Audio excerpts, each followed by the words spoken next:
Hey guys, welcome to another episode of Backyard Beer Brothers. My name's Rory Doherty, and today I've got another beer for you here from Brewery here in Victoria. And this is actually the beer that they entered into GABS, the Great Australian Beer Spectacular, this year, and it's called Drinkin Donuts, and it's Imperial Jam Donut Golden Ale. So pretty pumped about this. You know, as far as sort of the GABS beers are concerned, you know, there's some breweries that'll release beers purely for GABS, you can only get them there. But then there's also breweries similar to this one. Whoa. Well, it smells good. But similar to this one here, that after GABS, they'll have a sort of limited run of whatever they've produced for GABS. So, you know, might have to try to keep a lookout, see if there's any other ones I can pick up. But Drinkin Donuts, Jam Donut. Man, I remember, I don't know if anyone else ever did it, but drinking jam donut shots, you know, with the Chambord, Bailey's, a little bit of sugar around the rim. I remember drinking those for the first time and being like, bro, these are killer.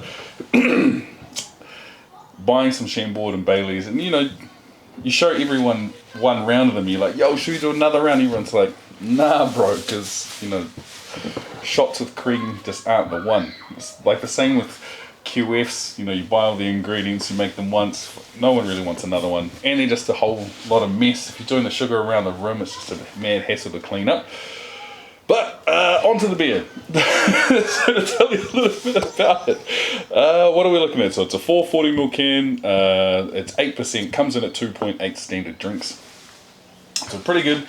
On Untapped, comes in at 3.47 as well. But what does it say on the back here? It says, is there anything more iconic than a hot jam donut, sugar, spice, and all things nice? Not to mention oozing that sweet raspberry jam. Bright Brewery's Drinkin Donuts Imperial Jam Donut Golden Ale will transport you directly to beer drinking heaven. Boom. Marketing doing well. Let's do it. But on the nose, it smells awesome, actually. It smells like a little jammy. You can excuse the noise in the background, got the kids playing in the backyard next door, all good. But it smells good. It's more sort of sweet than anything. Looks pretty good. We've got a sort of haze going on. Can't see through this middle part, but through here, sort of bit of light coming through. Beautiful white head. It's hung around as well, but you know, who cares about the look and the smell? Let's get into the taste. So cheers, let's roll.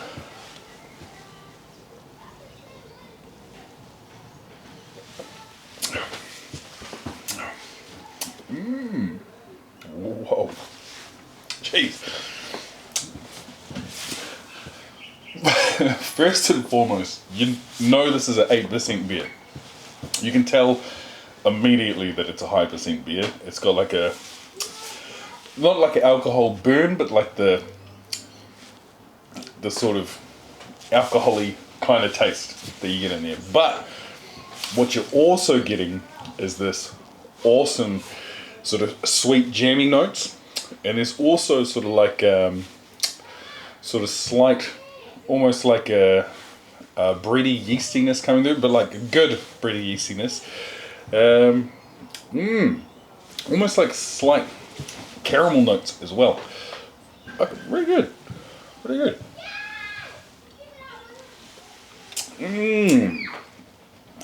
Now they're doing well, I suppose.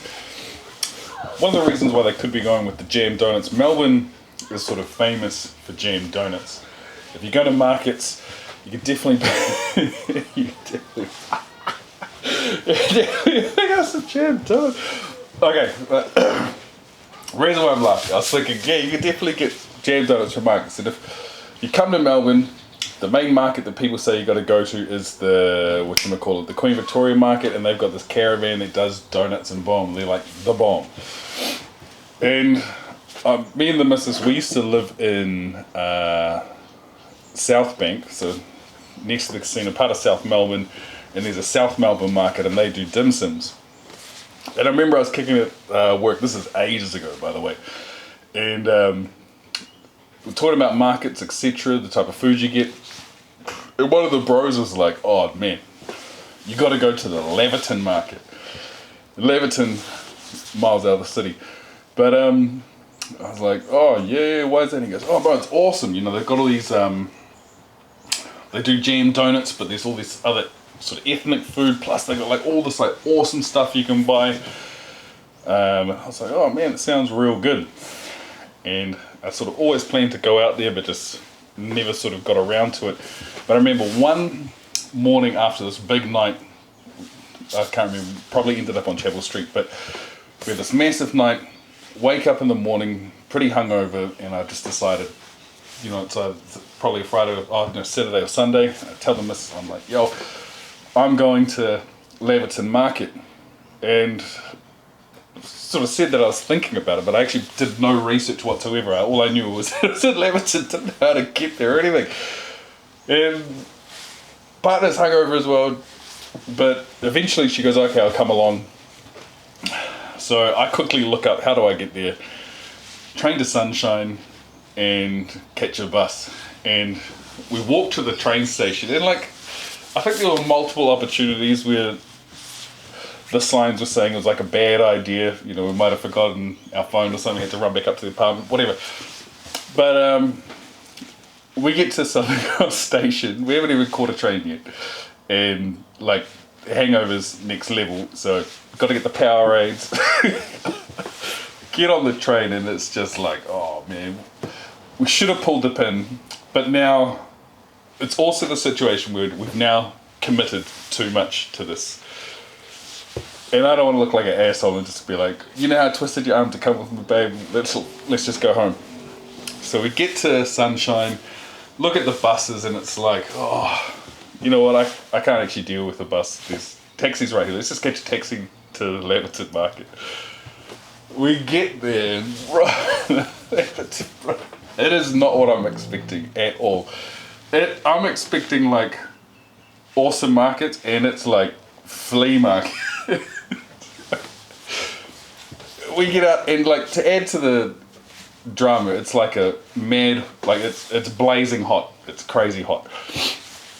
But I see where the bus stop is, because we're going to have to catch the bus back to Sunshine to catch a train back to the city, which I now know was not the best way to use public transport to get to the Leverton Market from the city. But we go in, you got to pay to enter, and it's like two big massive sort of like, I wouldn't say sheds, but like two big massive areas, or in like roofed enclosed areas, and people are just selling like junk. There's there's like a couple of greengrocer dudes, but like if you're wanting like some knockoff designer label tracksuit that you only want to wear it once looking legit, because as soon as you put that through the wash, you know, your Tommy Hilfiger is going to be coming up. Then the Leverton market, boom, that's your market, man. And, like, there's all these people selling, you know, like knockoff goods that like aren't real. Like, you know, and like, this isn't inside, okay, so inside you've got like people that actually have like little shops and stuff, fair enough, but there's still imitation stuff there, but it's like legit imitation, you know, like you can buy the Louis Vuitton something. It's like a legit imitation, but I don't know if that's a real thing, but you know, like kind of good. But then outside there's sort of food stands like you'd sort of expect at any kind of market, but then like it all goes downhill. I was saying there's people selling stuff that's like knockoff things you've never seen, and like an example, people are selling Beats by Dre headphones, and you pick them up and you're like, they never made these. This design of Beats by Dre was never a thing. Like, what? How much are these? $25. $25 for Beats by Dre headphones. The Bluetooth works sick.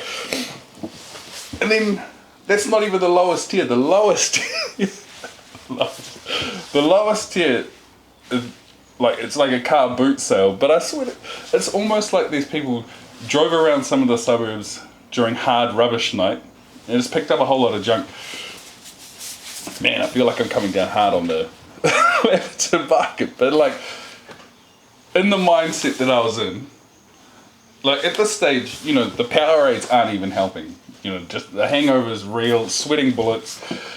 As well as that, I know that I've twisted my missus's arm to bring her along to this thing, so I'm just like, I'm trying to look for the silver lining on anything. She's hating life. These jam donuts at Leverton Market, they could have had diamonds on them and it still wouldn't have made it a good experience. So anyway, we got to pull the plug. It's like, Leverton Market, drop this. And we go to where the bus shelter is. It's not even a bus shelter. It's literally a pole with a bus stop sign on it. And again, it's a blazing hot day. At this point, my missus is furious because this is like taking up the whole day. So she's sitting on the curb and I feel bad, so I'm just standing there being like a shadow because it's so hot for her.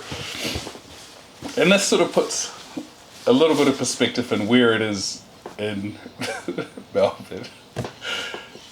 We get on this bus back to Sunshine, and no lies whatsoever. If you want to Google or fact check this, it's legit.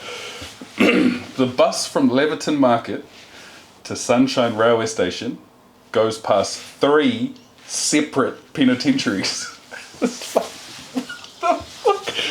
It's like in the back block of nowhere. Oh man, it was like such a bad experience, the Leverton Market. Well, there you go.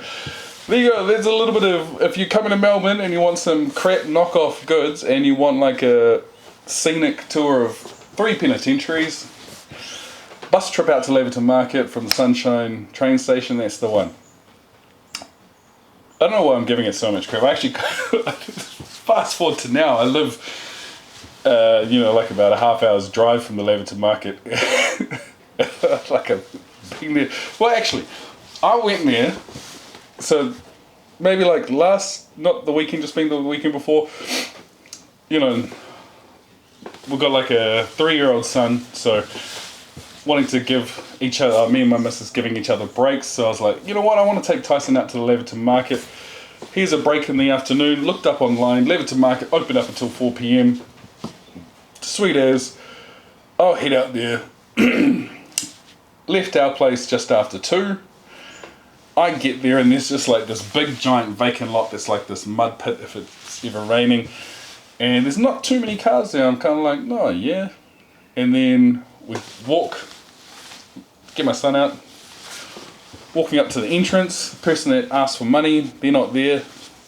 The big massive area where all the people are parked with the car boot sale, they're not there. And just everything's shutting down. I'm like, man, it's like an hour early. Hit this one guy up and he's like, yeah, nah, the majority of people just leave midday. Like, yeah, so obviously didn't learn my lesson the first time. So I don't think I'll be going back. But to bring it back on track, they do hot jam donuts that are pretty good. Yeah. Oh my god. Cheers. But back to this beer. It's pretty good.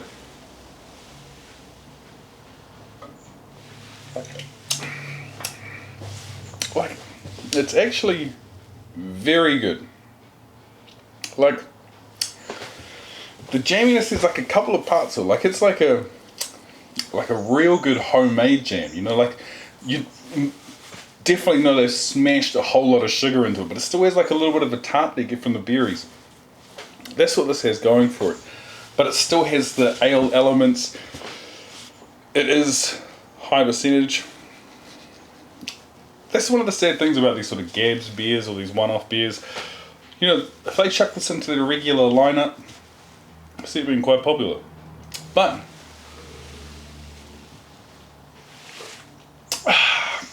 that is us done. So, to the question, do I think it's scullable? I think it's definitely scullable. Would I buy this again? Yes, I would. I'm thinking I will, in fact, make sure that I pick up maybe a couple. I got a little brother back in New Zealand. He's a big fan of beers. Send him one of these.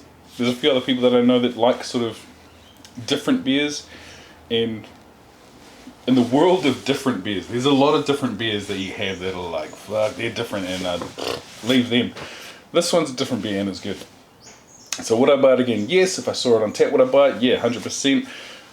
The only thing, little caveat to that, is that there's places in Melbourne, and one of them's a bar that's actually really close by that I absolutely love, called The Park.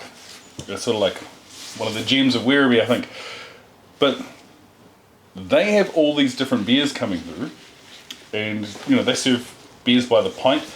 But I think anything that's like 8% or higher, they're like, nah, we can't serve it by the pint. We'll still charge you like exorbitant prices. We'll still charge you for the same price as a pint or more, but you get these little glasses. There's another little peeve of mine, little grind my gears session. But saw it in a bar, would I buy it? Yes, I would. Buy it as a gift? Yes. Buy it for myself? Yes.